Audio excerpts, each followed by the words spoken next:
Always welcome साथियों। Digital class हमेशा आपके साथ। दोस्तों, स्ट्रेंथ ऑफ मटेरियल सीरीज चल रही है। जो भी कंटेंट अब तक आपको पढ़ाया गया है, इस वीडियो में पढ़ाया जाने वाला है, वो सब कंटेंट आप पीडीएफ फॉर्मेट में डाउनलोड कर सकते हैं। आप चाहें तो फोटो कॉपी करा सकते हैं। दोस्तों, यदि आपका कोई कंपटीशन से रिलेटेड डाउट है तो आप हमसे कमेंट कर कर पूछ सकते हैं। दोस्तों, आप चाहें तो हमसे कांटेक्ट कर सकते हैं। कांटेक्ट लिंक आपको वीडियो डिस्क्रिप्शन में मिल जाएगी। आप चाहें जब हमसे कांटेक्ट कर सकते हैं। जो दोस्त हमारे इस एफर्ट के लिए हमें सपोर्ट करना चाहता है, वो इस नंबर पर हमें पेमेंट कर सकता है @UPI या @Paytm लगाकर। जो दोस्त पेमेंट करने में या फीस देने में समर्थ नहीं है, वो हमें लाइक, शेयर एंड सब्सक्राइब कर कर भी सपोर्ट कर सकते हैं। दोस्तों, आपका सपोर्ट बहुत मैटर करता है। चलिए दोस्तों, आज इस वीडियो में जानते हैं 120 पेज है दोस्तों ये स्ट्रेंथ ऑफ मटेरियल का longitudinal strength by digital class. उम्मीद करते हैं दोस्तों ये वीडियो देखने से पहले आपने थिन सिलेंडर की स्टार्टिंग वीडियो जो इससे पहले बनी हुई है वो आपने देख ली होंगी।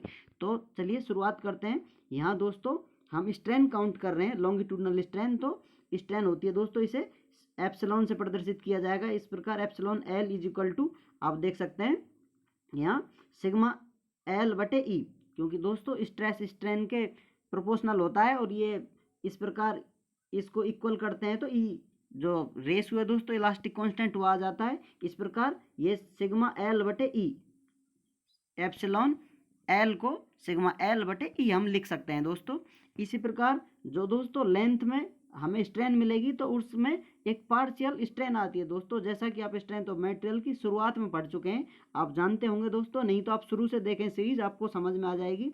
ये लेटरल स्ट्रेन है दोस्तों, जो कि नेगेटिव होती है क्योंकि इसमें कमी आती है दोस्तों। यदि लेंथ बढ़ेगी तो उसकी चौड़ाई या एक्स डायरेक्शन में लेंथ बढ़ती है तो वाई और जेड में कमी आती है दोस्तों। इसलिए इसको म्यू सिग्मा C/E से प्रदर्शित किया गया है दोस्तों। ये लेटरल स्ट्रेन है। इस प्रकार इसको हम आगे लिख सकते हैं दोस्तों।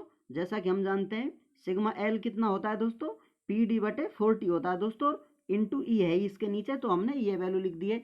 इसी प्रकार सिग्मा C होता है दोस्तों PD/2T और E बटे में है ही दोस्तों। इस प्रकार ये वैल्यू पुट कर दिया हमने।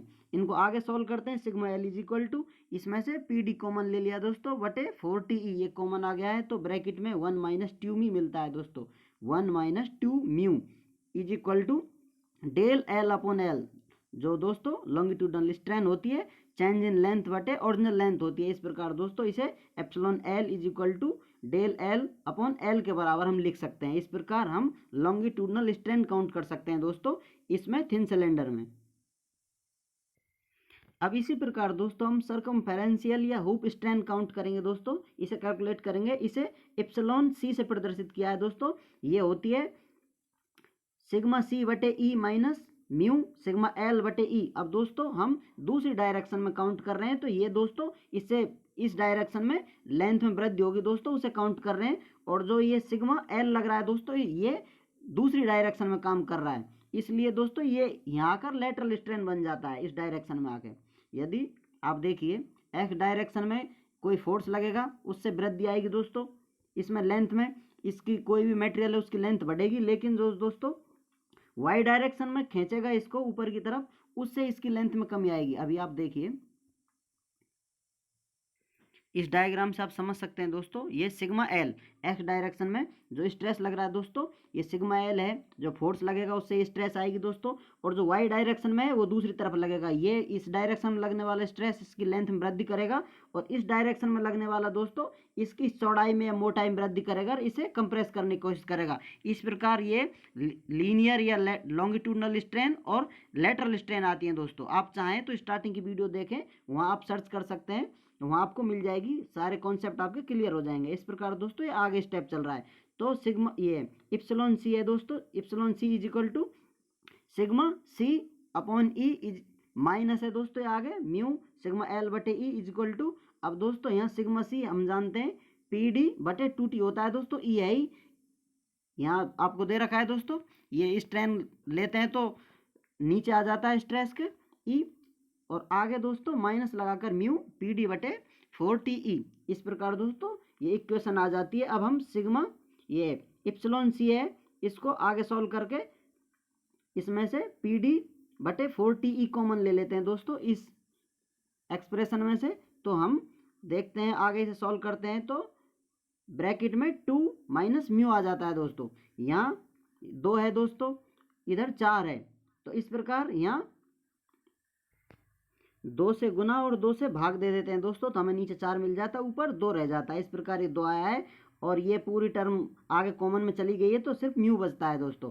इस प्रकार हमें फाइनल सर्कमफेरेंशियल या हुप स्ट्रेन मिलती है दोस्तों, epsilon C is equal to P D बटे 4 TE ब्रैकेट में 2 minus mu is equal to del D बटे डी। इस प्रकार आप इसे लिख सकते हैं दोस्तों, क्योंकि ये जो सिलेंडर है दोस्तों उसके डायमीटर में चेंज को प्रदर्शित करती है सर्कमफेरेंशियल या हुप स्ट्रेन है जो दोस्तों।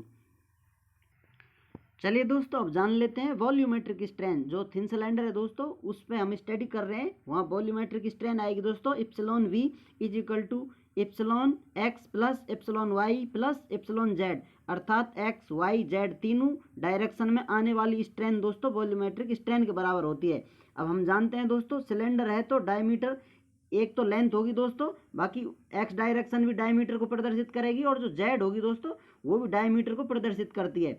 इस प्रकार ये दोनों स्ट्रेन समान आएंगी दोस्तों, तो हम इन्हें बराबर लिख सकते हैं epsilon Y is equal to epsilon Z, जैसा कि यहाँ ब्रैकेट में लिखा हुआ है दोस्तों। इस प्रकार हम सिग्मा एक्स है दोस्तों, ये एप्सिलॉन एक्स है दोस्तों, ये एप्सिलॉन एल से प्रदर्शित कर सकते हैं क्योंकि ये लॉन्गिट्यूडनल स्ट्रेन है दोस्तों। बाकी इन दोनों स्ट्रेनों को समान कर लिया है तो इन्हें 2 एप्सिलॉन सी के बराबर कर लिया है दोस्तों। वाई और जेड की जो स्ट्रेन है वो सर्कमफेरेंशियल स्ट्रेन है दोस्तों, इसलिए बराबर कर लिया। ये दुगनी होती है जो हमें सर्कमफेरेंशियल स्ट्रेन मिली है। इस प्रकार दोस्तों अब इस इक्वेशन में जो हमें स्ट्रेन की वैल्यू मिली है उन्हें पुट कर देते हैं, तो हमें ये epsilon V is equal to ये पी डी बटे 4 TE ब्रैकेट में 1 माइनस 2 म्यू प्लस ये 2 से गुना कर दिया दोस्तों। जैसा कि आप देख सकते हैं ये इक्वेशन है अपनी जो अपन को एप्सिलॉन सी मिली थी, और ये इक्वेशन दोस्तों एप्सिलॉन एल की है, तो इसका 2 से गुना कर दिया दोस्तों। जैसा कि आप देख सकते हैं ये बाहर है, ये 2 इसका गुना कर दिया तो ये दुगनी हो गई दोस्तों। इस प्रकार अब इनमें से फाइनल एक्सप्रेशन के लिए epsilon B is equal to P D बटे 4 TE कॉमन ले लेते हैं दोस्तों। इन दोनों टर्मों में से एक टर्म यहाँ है, एक एक्सप्रेशन इस प्रकार अलग अलग पद लिखे हुए हैं, इनमें से हम 4 ये पी डी बटे 4 TE कॉमन ले लेते हैं दोस्तों। तो हमें ये दोनों कॉमन ले लिए दोस्तों, तो हमें ये ब्रैकेट में 5 माइनस 4 म्यू ये फाइनल एक्सप्रेशन प्राप्त होती है। इसे हम डेल बी बटे वी लिख सकते हैं दोस्तों, क्योंकि volumetric strain change in volume बटे ओरिजिनल वॉल्यूम के बराबर होती है। आप कैलकुलेशन करके देख सकते हैं, ये टर्म बाहर आ जाएगी दोस्तों, ये तो इन दोनों को प्लस कर देंगे, इसमें 2 से गुना हो जाएगा दोस्तों, ये 2 दूना 4 हो जाएगा, ये 2 म्यू हो जाएगा, तो 4 और 1 5 माइनस 4 म्यू। इस प्रकार ये एक्सप्रेशन मिल जाती है दोस्तों। इस प्रकार वॉल्यूमेट्रिक स्ट्रेन कंप्लीट होती है। उम्मीद करते हैं दोस्तों वीडियो में दी गई जानकारी आपको समझ में आई होगी। यदि फिर भी आपका कोई कन्फ्यूजन है तो आप हमसे कमेंट कर पूछ सकते हैं, आप चाहें तो हमसे कांटेक्ट कर सकते हैं दोस्तों। वीडियो डिस्क्रिप्शन में कांटेक्ट लिंक है। वीडियो को अंत तक देखने के लिए, चैनल पर प्यार बनाए रखने के लिए आपका बहुत बहुत धन्यवाद।